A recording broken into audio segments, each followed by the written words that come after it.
And we're live. Welcome back, guys, to another short video where we discuss some freediving techniques. Today, the topic is duck dives.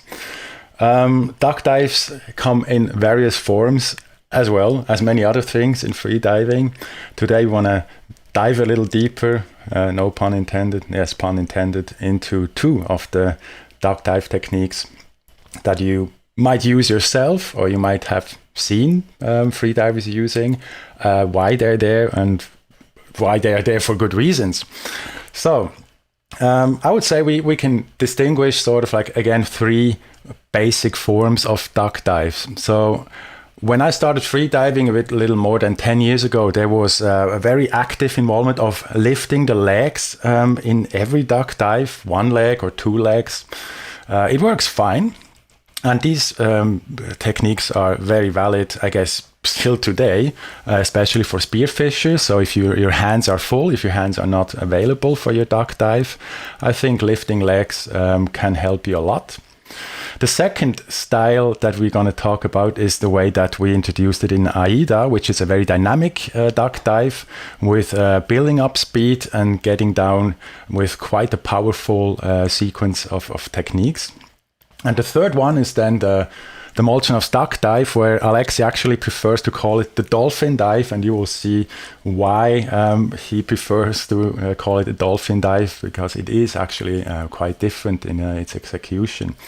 So I will show you videos about the two dives, the Aida duck dive and the Molchanov's, well, I call it lazy duck dive, in a very positive way, or the Dolphin dive. So let's start with the Aida duck dive. The Aida duck dive, which you might have learned yourself, that's a quick sequence of that. I'm going to replay it and talk you through what's actually happening.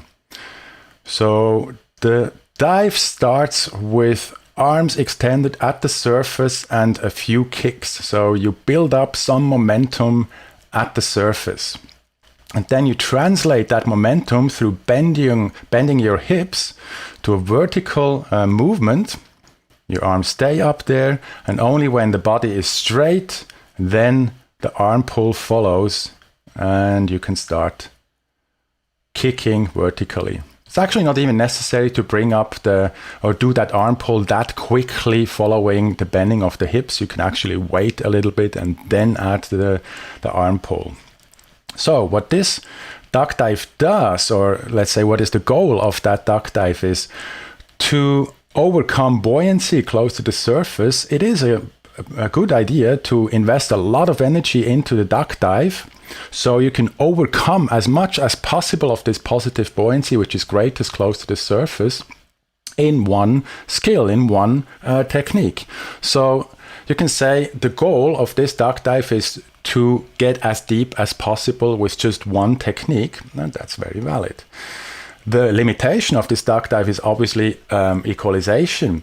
This is a very powerful technique. So when you see how deep you can go here before you actually can start equalizing, I have seen guys going like 4, 5, 6 meters and then they start equalizing.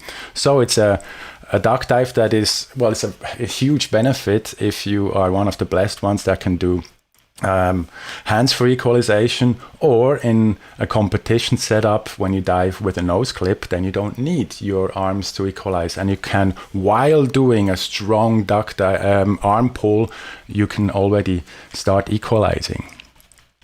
So another example of a duck dive I will show you here, Alexei doing his favorite Dolphin dive, and you can already see when I just let it run through without stopping how different the dynamic of the dive is. I guess you know now why I call it the lazy duck dive. What he basically does is relax at the surface, go into like an almost static position, as if you would do a static relax for a few moments. Then, as he describes it, it feels like just rolling your chest over a barrel and reaching down. The arms are not doing anything until here. He starts equalizing right away. His head position is obviously not ideal. He should not look down and bring the head into body axis, which he does here. Great, well done. So the arms are actually not doing much. The goal of this duck dive is quite different. The goal is to get underwater with your fins in a vertical position with as little effort as possible. So both techniques are valid. You see them everywhere, and the question is, what is the goal of the freediver, what that they want to achieve with this duck dive? So if freedivers get in trouble with the first equalization, if they're doing a powerful duck dive and they sort of have to abort it so they can reach the nose for the first equalization, then maybe the other technique is also a very valid option. Why is it called the dolphin dive? When we watch what happens before he actually starts going down here, when you look at his fins, they actually bend downwards. So he's actually doing a dolphin kick simultaneously synchronized with both legs. There you go, hence the name. And that's the dolphin dive. So I hope that also clarified a few of the discussions that happen regarding these duck dives. Please comment in the section below. And yeah, bring on other questions, other topics that we can discuss here in which is now a 6.5 minutes segment. That's not too bad. So I'm looking forward to your input. Thank you very much and see you soon.